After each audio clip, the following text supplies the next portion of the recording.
takes me back to my very first life-changing experience in public speaking.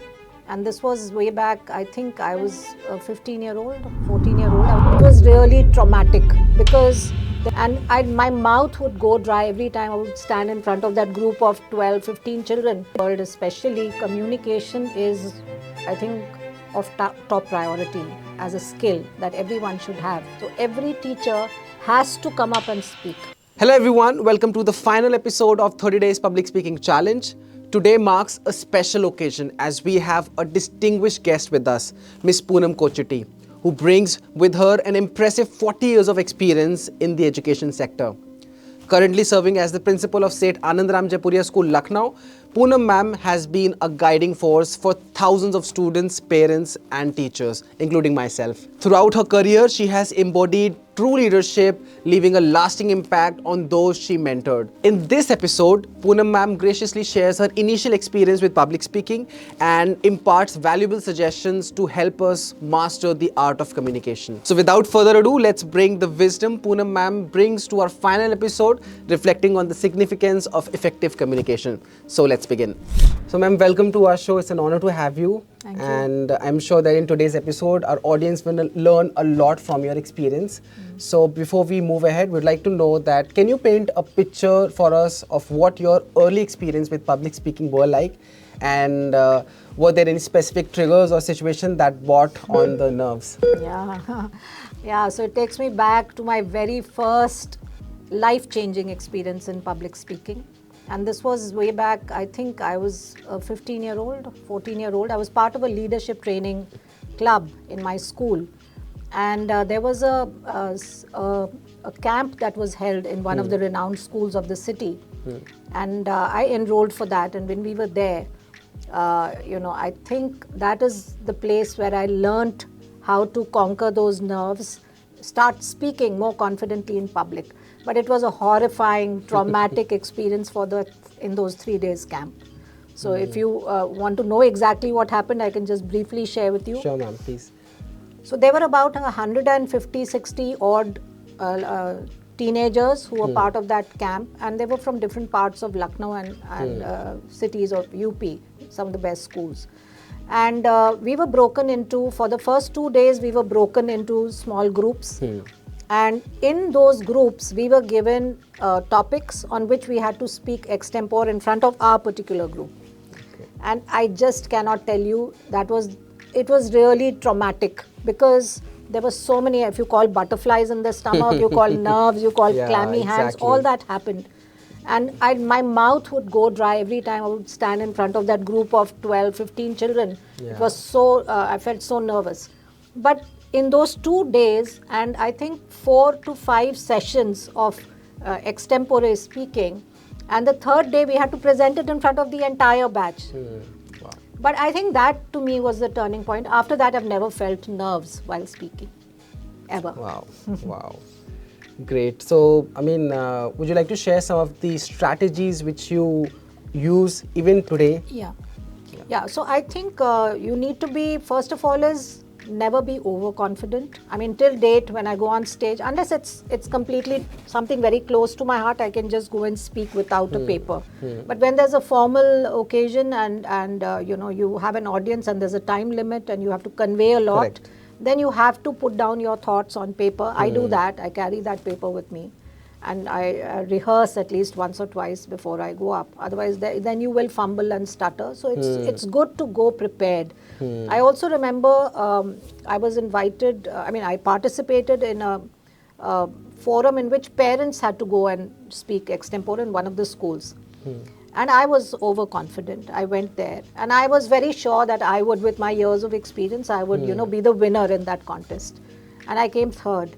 And the reason I came third was because I had taken it very lightly. I had not prepared and gone. So I feel preparation is very important. Very true. That is the best strategy I can give you.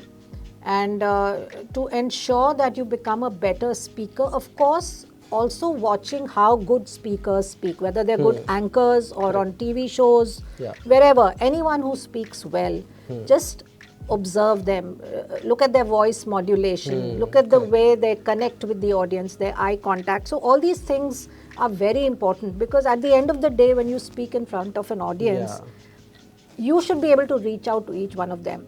Correct. Every person should feel this lady is talking to me. Yeah. You know, that is very important for being a successful speaker. Yeah, it's very insightful tips which you have shared. So ma'am, it's been almost 8 years now I'm working under your guidance, and there is one thing which really, I really like about you, is that you empower students and teachers and you encourage them to speak in public. So could you please elaborate more on that? Yeah, absolutely. I think in today's world especially, communication is, I think, of top priority as a skill that everyone should have. Because you may have the ideas, you may have brilliant ideas in fact. Correct. And if you're not able to articulate, and if you're not able to share and express effectively, you could just sort of end up, letting somebody else take advantage of what you would probably have been the winner for.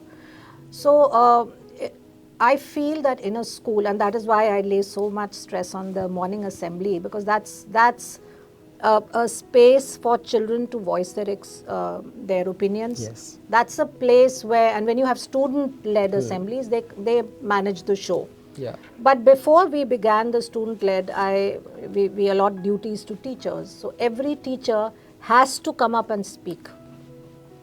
And it takes me back to my previous school, where there was a teacher, and whenever his duty came, he would invariably be absent. He was so terrified of going on the stage and addressing the children.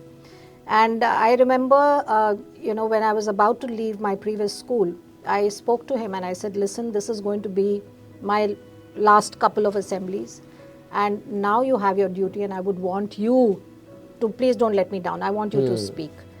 And I was completely floored and taken aback when he came so well prepared. He came up, he was speaking in public for the first time, and it was absolutely unbelievable the way he spoke. So I feel that every person has the potential, but sometimes we let that fear get ahead of us. Correct. It clamps our mind, it just shuts us down. Give yourself the opportunity, go up. If you fail, doesn't matter, but you never know, instead of failing, he went and did such a brilliant job. Yeah. So you have it in you. I mean, every person needs to go up on stage and speak, I think. Yeah. So for our listeners who might be struggling with their own public speaking anxiety, what would be one piece of golden advice to help them face their fears and find their voice? All right, so don't bother about what people are going to say or what they think about you. You're not doing it for them. Yeah. If you're going up on stage and speaking and becoming a better communicator, it's you who is going to gain advantage from this whole experience. But go there, be prepared, first of all, plan, prepare, and go out there and let those butterflies be there, doesn't matter. But when you perform well, and that self-achievement that is there, and that the fact that you've conquered your fear and your anxiety, it's the biggest pleasure that you can get. And dar ke aage jeet hai. It's actually true, That's sometimes true. you don't understand these sayings, Yeah. but they make so much sense. Yeah. All right, ma'am, that was pure gold, and thank you so much for sharing your wisdom and experiences with us. I truly believe that this conversation will empower countless people to step outside their comfort zone and embrace the power of public speaking. So thank you very much, ma'am, once again. Thank you. And I also believe that this is just the beginning of a journey into the world of public speaking, and we'll have more incredible guests and practical tips and inspiring stories coming your way. So stay tuned and remember that your voice matters. So thank you, ma'am. Thank you. Thank you for your Anubhav. time. It was a pleasure. As we conclude this final episode of 30 Days Public Speaking Challenge, I want to take a moment to express my gratitude. I'm confident that the past 30 days have been a profound learning experience for you, delving into the nuances of art of public speaking. Personally, this journey has taught me the values of discipline, consistency, and organization, skills that extend far beyond the realm of public speaking. Also, I would request you to please check out Poonam ma'am's YouTube channel. She has an amazing YouTube channel, as it has a lot of resourceful videos on English speaking, vocabularies, and especially early age education, and a lot more. So thank you so much from the bottom of my heart for being a part of this transformative experience. And before we wrap up, I'd like to share that this is just the beginning, and stay tuned for some exciting videos on artificial intelligence in education, specially crafted for our incredible teachers. And if you haven't already subscribed to my channel, then make sure that you hit that red button and subscribe to our channel for the recent updates and more insightful content in the future. So now I think it's time to end this video, but remember that always keep learning and keep growing every time and every day. That's it for today. See you in the next video. Thank you and bye-bye.